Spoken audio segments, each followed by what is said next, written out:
Marc, chapitre 14. La fête de la Pâque et des pains sans levain devait avoir lieu 2 jours après. Les chefs des prêtres et les spécialistes de la loi cherchaient les moyens d'arrêter Jésus par ruse et de le faire mourir. Ils se disaient en effet que ce ne soit pas pendant la fête, afin qu'il n'y ait pas d'agitation parmi le peuple.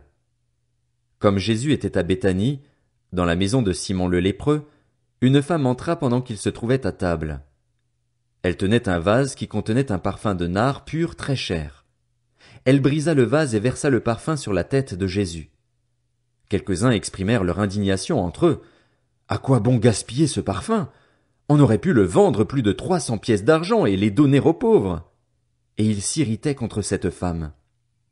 Mais Jésus dit, Laissez-la. Pourquoi lui faites-vous de la peine? Elle a fait une bonne action envers moi. En effet, vous avez toujours les pauvres avec vous et vous pouvez leur faire du bien quand vous le voulez, mais vous ne m'aurez pas toujours. Elle a fait ce qu'elle a pu, elle a d'avance parfumé mon corps pour l'ensevelissement. Je vous le dis en vérité, partout où cette bonne nouvelle sera proclamée, dans le monde entier, on racontera aussi en souvenir de cette femme ce qu'elle a fait.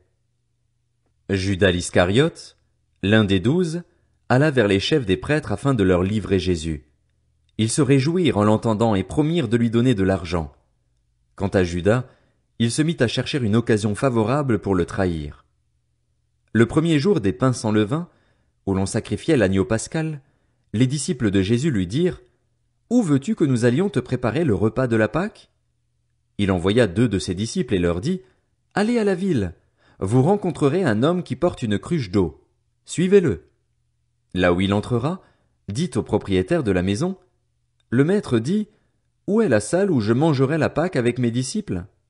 Alors il vous montrera une grande chambre à l'étage, aménagée et toute prête. C'est là que vous nous préparerez la Pâque.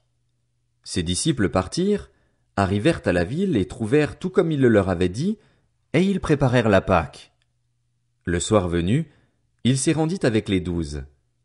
Pendant qu'ils étaient à table et qu'ils mangeaient, Jésus dit, « Je vous le dis en vérité, l'un de vous, qui mange avec moi, me trahira. » Ils devinrent tout tristes et lui dirent l'un après l'autre, « Est-ce moi ?» Il leur répondit, « C'est l'un des 12, celui qui met la main dans le plat avec moi. Le Fils de l'homme s'en va conformément à ce qui est écrit à son sujet, mais malheur à l'homme par qui le Fils de l'homme est trahi. Mieux vaudrait pour cet homme qu'il ne soit pas né. » Pendant qu'ils mangeaient, Jésus prit du pain et, après avoir prononcé la prière de bénédiction, il le rompit et le leur donna en disant, « Prenez, mangez, ceci est mon corps. » Il prit ensuite une coupe et, après avoir remercié Dieu, il la leur donna et ils en burent tous. Il leur dit, « Ceci est mon sang, le sang de la nouvelle alliance, qui est versé pour beaucoup. Je vous le dis en vérité, je ne boirai plus jamais du fruit de la vigne, jusqu'au jour où je le boirai nouveau dans le royaume de Dieu. » Après avoir chanté les psaumes, ils se rendirent au mont des Oliviers. Jésus leur dit, « Vous trébucherez tous, cette nuit, à cause de moi, car il est écrit, « Je frapperai le berger, et les brebis seront dispersées. » Mais, après ma résurrection, je vous précéderai en Galilée. Pierre lui dit, « Même si tous trébuchent, ce ne sera pas mon cas. » Jésus lui dit, « Je te le dis en vérité, aujourd'hui, cette nuit même, avant que le coq chante 2 fois, toi, tu me renieras 3 fois. » Mais Pierre reprit plus fortement, « Même s'il me faut mourir avec toi, je ne te renierai pas. » Et tous dirent la même chose. Ils se rendirent ensuite dans un endroit appelé Gethsémané, et Jésus dit à ses disciples, « Asseyez-vous ici pendant que je prierai. » Il prit avec lui Pierre, Jacques et Jean, et il commença à être saisi de frayeur et d'angoisse. Il leur dit, « Mon âme est triste à en mourir. Restez ici, éveillés. » Puis il avança de quelques pas, se jeta contre terre et pria que, si cela était possible, cette heure s'éloigne de lui. Il disait, « Abba, Père, tout est possible. Éloigne de moi cette coupe. Toutefois, non pas ce que je veux, mais ce que tu veux. » Il vint vers les disciples, qu'il trouva endormis, et il dit à Pierre, « Simon, tu dors, tu n'as pas pu rester réveillé une seule heure. Restez vigilants et priez pour ne pas céder à la tentation.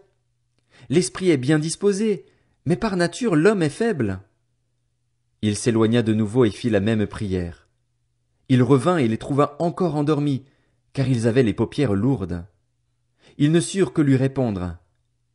Il revint pour la 3e fois et leur dit, « Vous dormez maintenant et vous vous reposez. C'est assez. L'heure est venue. Voici que le Fils de l'homme est livré entre les mains des pécheurs. Levez-vous, allons-y. Celui qui me trahit s'approche. » Il parlait encore quand soudain arriva Judas, l'un des 12, avec une foule armée d'épées et de bâtons envoyés par les chefs des prêtres, par les spécialistes de la loi et par les anciens. Celui qui le trahissait leur avait donné ce signe. L'homme auquel je donnerai un baiser, c'est lui. Arrêtez-le et emmenez-le sous bonne garde. Dès qu'il fut arrivé, il s'approcha de Jésus en disant, Maître! Et il l'embrassa. Alors ces gens mirent la main sur Jésus et l'arrêtèrent. Un de ceux qui étaient là tira l'épée, frappa le serviteur du grand prêtre et lui emporta l'oreille. Jésus prit la parole et leur dit, Vous êtes venus vous emparer de moi avec des épées et des bâtons, comme pour un brigand. J'étais tous les jours parmi vous, enseignant dans le temple, et vous ne m'avez pas arrêté. Mais c'est afin que les Écritures soient accomplies. Alors tous l'abandonnèrent et prirent la fuite. Un jeune homme le suivait, habillé d'un simple drap. On l'attrapa, mais il lâcha le drap et se sauva tout nu. Ils emmenèrent Jésus chez le grand prêtre, où se rassemblèrent tous les chefs des prêtres, les anciens et les spécialistes de la loi. Pierre le suivit de loin jusqu'à l'intérieur de la cour du grand prêtre. Il s'assit avec les serviteurs et il se chauffait près du feu. Les chefs des prêtres et tout le Sanhédrin cherchaient un témoignage contre Jésus pour le faire mourir, et ils n'en trouvaient pas. Beaucoup rendaient en effet de faux témoignages contre lui, mais les témoignages n'étaient pas concordants. Quelques-uns se levèrent et portèrent un faux témoignage contre lui en disant « Nous l'avons entendu dire, je détruirai ce temple fait par la main de l'homme, et en 3 jours j'en construirai un autre qui ne sera pas fait de main d'homme. » Même sur ce point-là, leur témoignage ne concordait pas. Alors le grand prêtre se leva au milieu de l'assemblée et interrogea Jésus en disant « Ne réponds-tu rien? Pourquoi ces gens témoignent-ils contre toi ?» Mais Jésus gardait le silence et ne répondit rien. Le grand prêtre l'interrogea de nouveau et lui dit « Es-tu le Messie, le Fils du Dieu béni ?» Jésus répondit « Je le suis, et vous verrez le Fils de l'homme assis à la droite du Tout-Puissant et venant sur les nuées du ciel. » Alors le grand prêtre déchira ses vêtements et dit « Qu'avons-nous encore besoin de témoins? Vous avez entendu le blasphème. Qu'en pensez-vous » Tous le condamnèrent, déclarant qu'il méritait la mort. Quelques-uns se mirent à cracher sur lui, à lui mettre un voile sur le visage et à le frapper à coups de poing en lui disant « Devine !» Même les serviteurs le frappaient en lui donnant des gifles. Pendant que Pierre était en bas dans la cour, une des servantes du grand prêtre arriva. Elle vit Pierre qui se chauffait, le regarda et lui dit « Toi aussi, tu étais avec Jésus de Nazareth. » Il le nia en disant « Je ne sais ni ne comprends ce que tu veux dire. » Puis il sortit pour aller dans le vestibule. Alors un coq chanta. La servante le vit et se mit à dire de nouveau à ceux qui étaient présents « Il fait partie de ces gens-là. » Il le nia de nouveau. Peu après, ceux qui étaient présents dirent encore à Pierre « Certainement, tu fais partie de ces gens-là, car tu es galiléen, tu as le même langage. » Alors il se mit à jurer en lançant des malédictions. « Je ne connais pas cet homme dont vous parlez. » Aussitôt, pour la 2e fois, un coq chanta. Pierre se souvint alors de ce que Jésus lui avait dit. « Avant que le coq chante 2 fois, tu me renieras 3 fois. » Et en y réfléchissant, il pleurait.